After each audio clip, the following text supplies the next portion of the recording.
আসসালামু আলাইকুম আরহামতুল্লাহ। বাংলাদেশের প্রতিটা সচেতন, অভিজ্ঞ, দক্ষ, ভারত্বপূর্ণ, দেশপ্রেমিক নাগরিক দেশের ৭১-এর যুদ্ধ এবং ভয়াবহ বন্যা অতিক্রম করেছে বাংলাদেশের মানুষ। ৮৮-এর অতিক্রম করেছে বাংলাদেশের মানুষ। ৯৬-এর বন্যা অতিক্রম করেছে বাংলাদেশের মানুষ এবং ২০২০-২১ সালে বিশ্বব্যাপী মহামারী করোনা অতিক্রম করেছে বাংলাদেশের মানুষ। আভ্যন্তরীণ সংকট, দলীয় কোন্দল, বিভিন্ন অর্থনৈতিক সমস্যা, বিভিন্ন প্রাকৃতিক দুর্যোগ, বিভিন্ন সময় অনুকূল প্রতিকূলের ভিতর দিয়ে আমাদের জীবনধারা। বর্তমান বাংলাদেশের বিরুদ্ধে কোনো ঘোষিত যুদ্ধ নয়, অন্য দেশের কোনো মিসাইল, রকেট, ক্ষেপণাস্ত্র হামলা নয়, শুধুমাত্র একটু জ্বালানির ডিজেল বিদেশ থেকে আমদানির বাধাগ্রস্ত দুশ্চিন্তা, অর্থনৈতিক সংকটের কারণে বাংলাদেশে যেটা উৎপাদিত হয় তেল, জ্বালানি তেলের মধ্যে অকটেন এবং পেট্রোল, সেই অকটেন এবং পেট্রোল পাম্প, ফিলিং স্টেশনে কি চলছে আজকে ১ মাস যাবৎ, যারা জীবিকা নির্বাহ করে পরিবহনে, সড়কে, রোডে, রাস্তায়, দূরবর্তীতে, তাদের একমাত্র চলার স্থানীয় স্বয়ংক্রিয় স্বাধীন মোটরসাইকেল।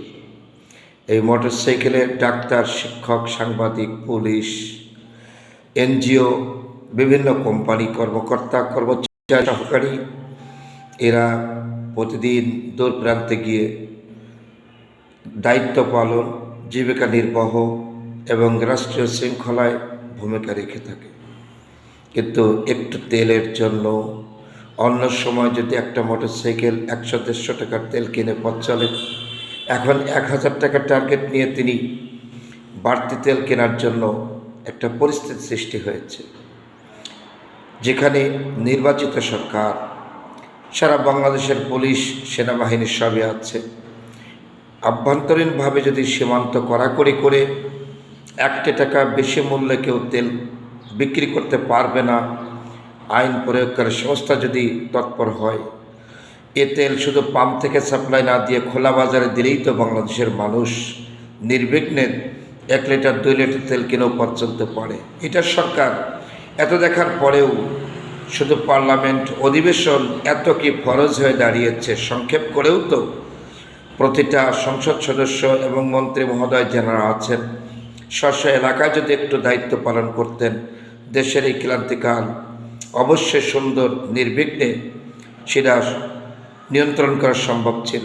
কেউ নেই, কোনো রাজনীতিবিদ নেই, দেখার কেউ নেই, বলার কেউ নেই। মাঝে মধ্যে পুলিশ তেল পাম্প, ফিলিং স্টেশনে গিয়ে এমন এমন দুর্ব্যবহার করছে জনগণের সঙ্গে, যেন মনে হচ্ছে যে একটা বিদেশি হানাদার বাহিনীর মতো আচরণ কিছু কিছু পুলিশ দিয়ে যাচ্ছে মাঝে মাঝে বিভিন্ন তেল পাম্পে। এক এক সময় এক এক আইন, এক এক ঘোষণা, এক এক আচরণ।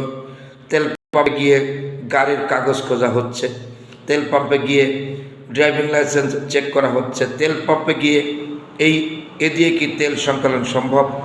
আর পুলিশের এই আচরণ দিয়ে কি জনগণকে নিবৃত্ত করে শান্ত রাখা সম্ভব? জনগণ দিন দিন বিগড়ে যাচ্ছে। সম্মানী মানুষগুলো তেল পাম্পে গিয়ে নিয়ে ঘুরছে, ৫ লিটার ১০ লিটার ডিজেলের জন্য তার মেশিন বন্ধ হয়ে যাচ্ছে, ক্ষেতের ফসল বুনতে পারছে না। এমন একটা পরিস্থিতির মধ্যে বাংলাদেশ, দেখার জন্য কেউ নেই।